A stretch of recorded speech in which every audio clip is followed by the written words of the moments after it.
Hi అండి, welcome to our channel అమ్మ వంటల బడి. ఈ రోజు మనం చేయబోతుంది ఎంతో హెల్దీ, ఎంతో టేస్టీగా ఉండే రాగి బూరెలు. పిల్లలకి పెద్దలకి చాలా మంచిది.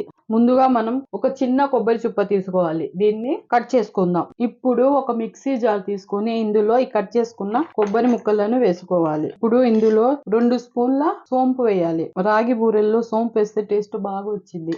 4 యాలకులు వేస్తున్నా. ఇప్పుడు దీన్ని ఫైన్ పౌడర్ లాగా గ్రైండ్ చేసుకోవాలి. చూసారా, ఇలా పౌడర్ లాగా చేసుకోవాలి. దీన్ని మనం పక్కన పెట్టుకుందాం. ఇప్పుడు మనం ఒక మిక్సింగ్ బౌల్ తీసుకొని దానిలో ఒక జల్లెడ ఇలా పెట్టుకొని 1 కప్ రాగి పిండి, 1 కప్ గోధుమ పిండి వేసుకోవాలి. ఈ రెండింటిని జల్లెడ పట్టాలి. ఇలా జల్లెడ పట్టడం వల్ల పిండి బాగా స్మూత్ గా మెత్తగా వచ్చింది. దీంట్లో ఏమైనా చెత్త ఉన్నా వెళ్ళిపోయింది.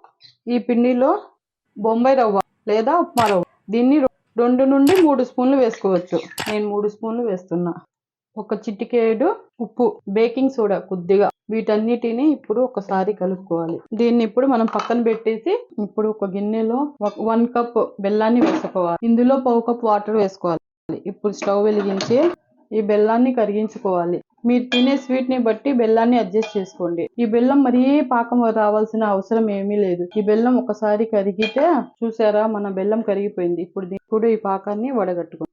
దీనికి ఎలాంటి తీగ పాకం గానీ ముదురు పాకం గానీ రావాల్సిన అవసరం. బెల్లం కరిగాక వడగట్టుకొని 2 నిమిషాల పాటు పొయ్యి మీద పెట్టేస్తే సరిపోతుంది. ఇప్పుడు ఇందులో 3 స్పూన్ల నువ్వులు వేస్తున్నా. ఇందాక మనం రెడీ చేసి పెట్టుకున్న కొబ్బరి, సోంపు, యాలకుల పొడిని దీంట్లో వేస్తున్నా. దీంట్లో నుంచి ఎంత మంచి స్మెల్ వస్తుందంటే సూపర్ గా ఉంది స్మెల్ అయితే. దీన్ని ఒకసారి కలుపుకొని పొయ్యి ఆరిపోయి, చూసారా ఎంత బాగా అనిపిస్తుందో. నువ్వులు కొబ్బరి పొడి వేసినాక దీంతో పట్టి కూడా చేస్తారండి. అది కూడా ఒకసారి చేసి చూపిస్తా. ఇప్పుడు మనం కలిపి పెట్టుకున్న పిండిలో కొద్దిగా ఈ పాకం వేస్తూ కలుపుకోవాలి. ఒకేసారి వేయకూడదు, కొద్దిగా వేస్తూ కలుపుకోవాలి. వేడిగా ఉండిద్ది, జాగ్రత్త, చేరి పెట్టకండి, స్పూన్ తోనే కలుపుకోండి. ఇది కొద్దిగా చల్లారినాక ఒకసారి చేత్తో బాగా బెల్లం పిండిగా బాగా అంటుకునేలాగా కలుపుకుందాం. ఇప్పుడు మనం 1/2 కప్పు వరకు పాలు తీసుకున్నాం.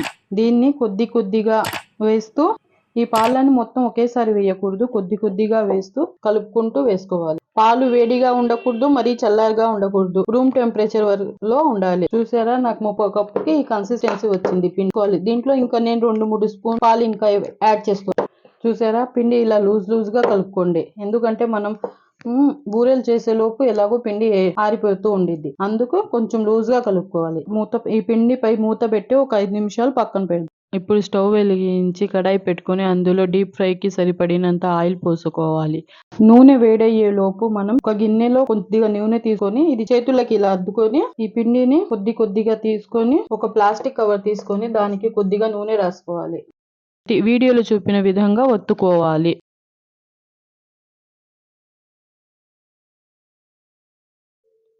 మరీ లావుగా కాదు, మరీ సన్నగా కాదు, కొంచెం మీడియం సైజులో ఒత్తుకోవాలి. మన ఆయిల్ ఒక్కసారి ఈలోపు మన ఆయిల్ వేడైందో లేదో ఒకసారి కొంచెం పిండి తీసుకొని ఈ ఆయిల్లో వేస్తే దానంతటా అదే పైకి వస్తే మన ఆయిల్ వేడైపోయినట్టే. దాన్ని తీసుకొని ఇప్పుడు ఒక్కొక్కటి వేస్తూ, అన్నీ ఒకేసారి వేయకూడదు, 1-2 వేస్తూ అది బాగా పొంగుతున్నాయా లేదా చెక్ చేసుకొని మంచిగా ఇటు అటు తిప్పుతూ మంచి కలర్ వచ్చే వరకు ఫ్రై చేసుకోవాలి. ఇలాగే మిగిలినవన్నీ రెడీ చేసుకుందాం.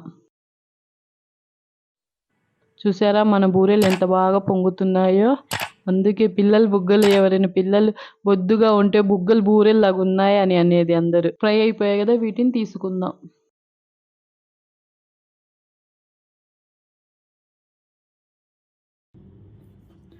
చూసారా, మన బూరెలు ఎంత బాగా పొంగాయో. ఇంకెందుకు ఆలస్యం, మీరు ట్రై చేయండి.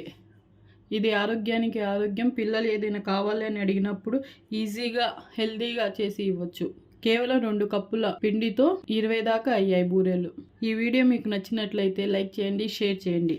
ఇలాంటి మరిన్ని వీడియోల కోసం మన ఛానల్ అమ్మ వంటల బడిని సబ్స్క్రైబ్ చేయండి.